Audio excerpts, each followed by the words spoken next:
The Freedom Trail in Boston is one of the best ways to explore the city. The trail is a 2.5-mile-long path through downtown Boston, and it passes by 16 historically significant sites. It is one of the most popular tourist attractions and a great way to soak in the city's rich history. In this video, we'll take you along with us as we walk along all the stops on the Freedom Trail and tell you everything you need to know about what there is to see and how to plan your visit. The trail starts at the Boston Common, and the vast majority of the stops are close by. The trail then goes to the North End, a charming Boston neighborhood where there are 3 stops. Then we will cross the Charles River over to Charlestown for the final 2 stops. The trail can be completed in one day, or it can be split into 2 or 3 days depending on your pace and how much time you want to spend at each stop. Alright, let's begin at stop number 1. Our first stop is Boston Common, America's oldest public park, located right in the center of Boston. The park was founded in 1634, and throughout its history, it had various purposes. It was used for grazing livestock, military training, and as a gathering place for public events, including protests and speeches. It was also the site of public punishments, such as hangings and witch trials during colonial times. Today, Boston Common is a popular spot for taking a stroll and enjoying the outdoors. The park also hosts events and concerts throughout the year. And when you're here, be sure to also check out the Embrace statue. Dr. Martin Luther King Jr. and his wife Coretta Scott King met in Boston in 1952. The Embrace is a memorial to their love and leadership. If the weather is nice, I would definitely recommend spending some extra time in the Common and taking in its rich history. Right at the edge of the park is stop number 2, the Massachusetts State House. It houses the state legislature and governor's offices.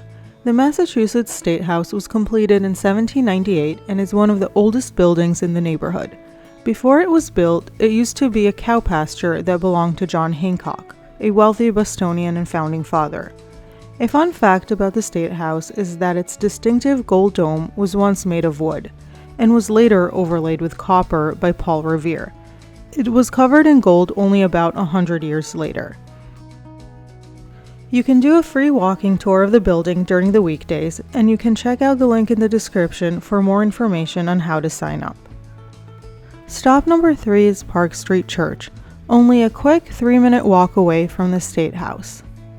Established in 1809, the church played a significant role in social justice movements, including advocacy for prison reform and women's suffrage. Also, some of the most impassioned protests against slavery occurred inside this church. The church is an important part of Boston's rich history. Today, it is still an active church with over 1,000 members.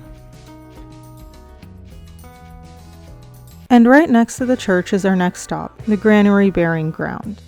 The cemetery is the final resting place for many notable people from the colonial and revolutionary eras. I would definitely recommend spending some time here to visit the tombs and memorials of these important people. Right in the center of the grounds is the Benjamin Franklin Memorial, where Benjamin Franklin's parents are buried, and Ben Franklin is actually buried in Philadelphia. Another key figure here is Samuel Adams, a founding father and important leader in the movement for American independence. And by the way, it is estimated that about 5,000 people are buried in this cemetery. Paul Revere, the famous patriot and silversmith known for his midnight ride to warn of British movements, is also buried here. We'll visit his house later on in our tour of the Freedom Trail. As you stroll around the burying grounds, I would also recommend looking closely at some of the tombstones and their interesting carvings. And off to the left side of the cemetery is John Hancock, a key figure in the American Revolution and the first signer of the Declaration of Independence. Behind him, all the way in the back of the cemetery, is Peter Faneuil, who was a wealthy colonial merchant. The famous Faneuil Hall by Quincy Market is named after him. And these two are stops on the Freedom Trail, which we will visit later on in this video. Another star that's buried here is Mary Goose, and said to be the original Mother Goose. And finally, all 5 victims of the Boston Massacre are buried here. The Granary Burying Ground highlights Boston's rich history, making them worthy of spending some time here. A short 3-minute walk will get us to the 5th stop of the Freedom Trail, the King's Chapel and Burying Ground. Built in 1754, King's Chapel is an Anglican church with a history of religious tolerance. Today, it is home to the Christian Unitarian Church, which has been active since the American Revolution. The King's Chapel Burying Grounds was the only burying place in Boston proper for nearly 30 years. Some notables who are buried here are John Winthrop, who was the first governor of Massachusetts, and also Mary Chilton, the first woman to step off of the Mayflower. When you're here, be sure to look out for one of the coolest headstones, which belongs to a guy named Joseph Tapping. It is close to the front of the burying ground and has a skeleton and father time battling over the eventuality of death. It is considered one of Boston's most beautiful headstones. The King's Chapel, which is right next to the burying grounds, is occasionally open to the public, so you can go inside. This chapel is very historic, and even George Washington sat inside of it. Our next stop, which is also quite close, right around the corner, is stop number 6.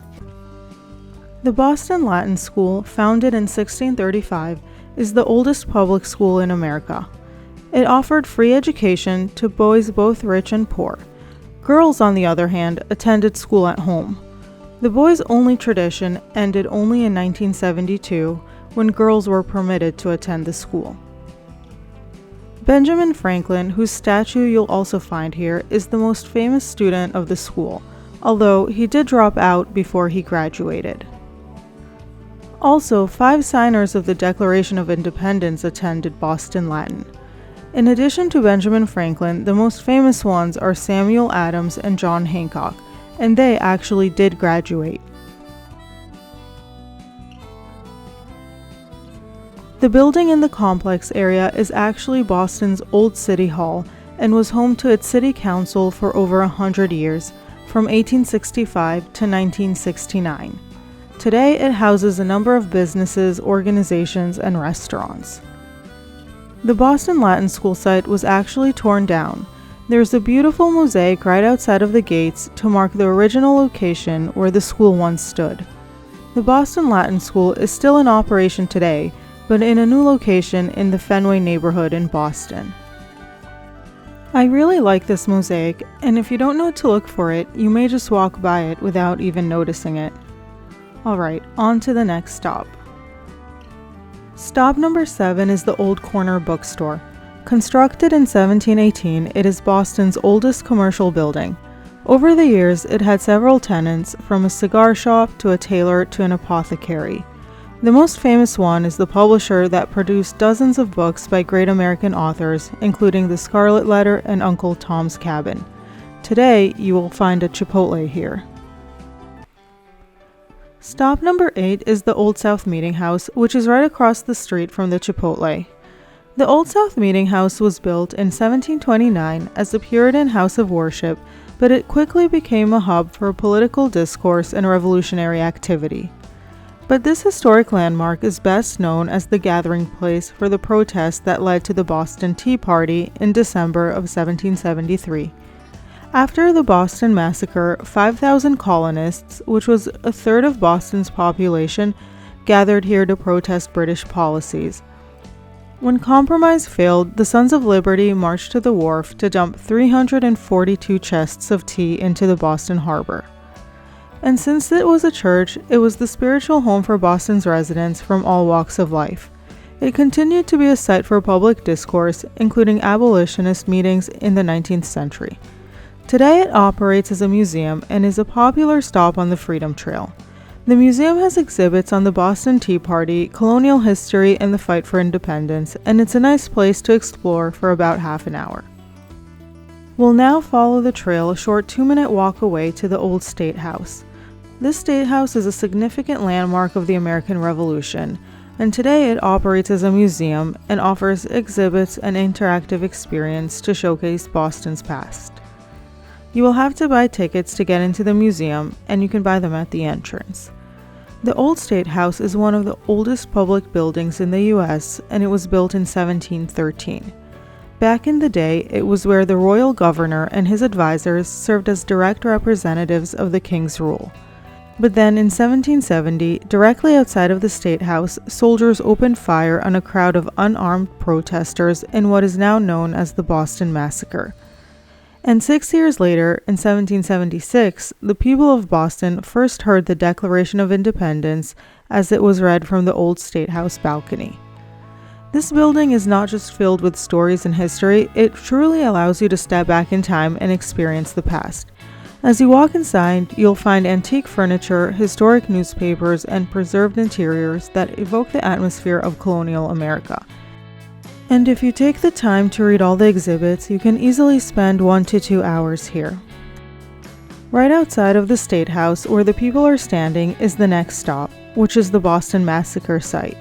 You can also see the balcony where the Declaration of Independence was read from. Here, a skirmish erupted between 9 British soldiers and a crowd of Boston residents, and the British soldiers opened fire and killed 5 Bostonians. The British called this event an unhappy disturbance. But in Boston, Paul Revere called it the Bloody Massacre, and this led to a lot of anti-British sentiment in the colonies. And with that, we'll follow the trail on to our next stop. Our next stop on the trail is Faneuil Hall. I have a video on everything there is to do here, so be sure to check it out. This area is a fun and bustling part of the city and is super popular for enjoying shopping, dining, and entertainment. Faneuil Hall was built in 1742 and is a cornerstone of American history. It was initially constructed as a marketplace, but it quickly became a meeting hall where prominent figures like Samuel Adams and other revolutionary leaders gathered to rally for independence. Inside Faneuil Hall, you can explore the Great Hall on days it is open to the public, and there is also the Artillery Museum. Right across from Faneuil Hall is Quincy Market, which has its own rich history. It was built in 1826 and it was originally designed to serve as a public marketplace, but it quickly became one of the busiest commercial centers in the city. Today, Quincy Market has transformed into a lively food hall with an impressive variety of local vendors, offering everything from classic New England clam chowder and lobster rolls to international food. The area is also surrounded by beautiful cobblestone streets, making it a great place to wander around and soak in the city's history. Here you will also find talented street performers and musicians, adding to the lively atmosphere.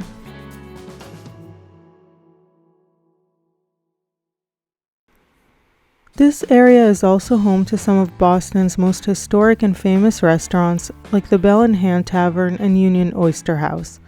These restaurants are very popular with tourists for their classic Boston vibes, and are great to stop by for some lunch. We will now head on over to one of Boston's most charming neighborhoods, the North End. There are 3 stops here on the Freedom Trail, and in my opinion, you can easily spend a whole day here if you really take your time at each stop. I also have a whole video on where to get the best food in the North End, and a complete travel guide, so be sure to check out those videos. They're linked in the description below. There you can find out where to get the best cannoli and also some amazing desserts in the best cafes. And if you want to stop by for lunch here, you can also check out where to find the best spot for pizza. Now back to the Freedom Trail. Our next stop is Paul Revere's house. Built around 1680, it is the oldest remaining structure in downtown Boston and is the only official Freedom Trail historic site that is a home. Paul Revere and his family lived here when he made his famous messenger ride in 1775. But later on in the 19th century, the home served as a rooming house and tenement for thousands of Irish, Jewish, and Italian immigrants who lived in the North End. It was restored in the early 20th century and opened to the public. Today, it's a historic site where you can visit and learn more about what home life was like in 17th to 18th century Boston. Next, we will make our way to the Old North Church. And if you're finding this video helpful so far, please like and subscribe as it really helps out the channel. The Old North Church is famous for Paul Revere's midnight ride. With two lights shining from its steeple in 1775, this church lit the way for the American Revolution. From here, the famous saying, "One if by land and two if by sea," came from. The signal arranged by Paul Revere launched a network of riders on a mission to warn people that the British troops had begun their march to Concord and Lexington. Inside the church, you can explore the box pews and also visit the gift shop.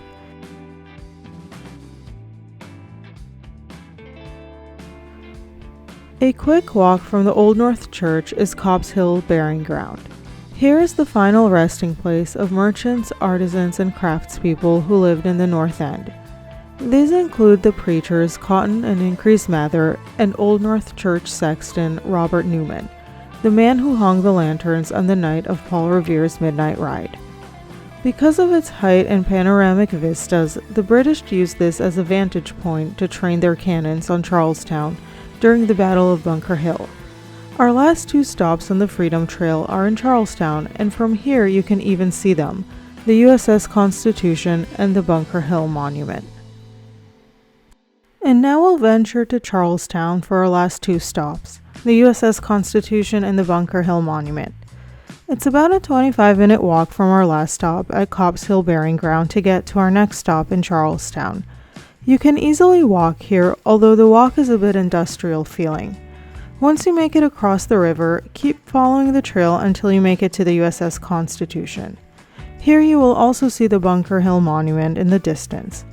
If you keep following the trail, you will get to the Shipyard Gate, which is part of the Boston National Historical Park and is also free to enter. When you get past the gate, you'll end up in this giant parking lot space where you will see our next stop, the USS Constitution. The views of the Boston skyline here are gorgeous, so be sure to also stroll around and also check out some of the interesting stuff in this parking lot. Here you will see the Cass and Young ship, which is a World War II destroyer, and there's the USS Constitution Museum, which has interactive exhibits on the history of the ship. There's a lot to explore in Charlestown beyond the two Freedom Trail stops, and we made a separate video on everything there is to do in Charlestown, so check it out for a more complete travel guide. Now let's go explore the USS Constitution. The USS Constitution was launched in Boston in 1797. She earned the nickname Old Ironsides during the War of 1812 when she fought against the British. During the historic battle, cannonballs fired at her appeared to bounce off. One of the soldiers said it's as if her sides are made of iron, and to that the captain responded, "Ironsides, yeah." Today, over 200 years later, she is still a commissioned United States Navy warship with a crew of naval officers and enlisted personnel, and is open to the public for onboard visits. Oh, and a side note, if it is raining, they will not allow any visitors on the ship. The ship itself has 3 floors you can explore, with helpful park rangers available to answer any questions. And from here, it's about a 10-minute walk to our last and final stop, the Bunker Hill Monument. The walk through Charlestown is super pretty and full of history, and if it's a nice day, I would recommend strolling around the streets to take in the charm of the neighborhood. Charlestown is one of Boston's oldest neighborhoods, and it holds a rich and pivotal place in American history. It was founded in 1628, and Charlestown played an important role during the American Revolution, and particularly in the Battle of Bunker Hill in 1775, when Colonial forces famously clashed with the British. The Bunker Hill Monument commemorates this important event. And Charlestown still retains much of its historic charm with cobblestone streets, 19th century homes, and historical sites, and is a beautiful neighborhood to spend some time in. Strolling the cozy streets, you may come by Warren Tavern. Warren Tavern is the oldest tavern in Massachusetts since the year of 1780. George Washington stopped by here, and Paul Revere was a regular, so if you're looking for some lunch or dinner, I would recommend stopping by this historical spot. Once you make it to the top of the hill, you will get a better glimpse of the Bunker Hill Monument. You will also pass by the Bunker Hill Museum, located in the Brown Building. This museum tells the story of the battle that took place here and the story of the monument, including the process for selecting its design. It's a very nice museum and I would definitely recommend stopping by. You can also go inside of the monument itself and take the stairs all the way up to the top. And there's no charge to get in, but beware as it is almost 300 steps. This monument commemorates the Battle of Bunker Hill, which was fought on this site. It marks one of the first times colonial forces held their own against the British Army. Don't fire until you see the whites of their eyes. This legendary order is believed to have been uttered at the battle that took place here. Today, this 221-foot granite obelisk commemorates the site of the first major battle of the American Revolution. From the top of the monument, you will see 360-degree views of Boston, which are super gorgeous, so I would definitely recommend this climb. And with that is it for today's video. We hope you found this video informative, and if you enjoyed it, please give it a thumbs up and subscribe for more travel content.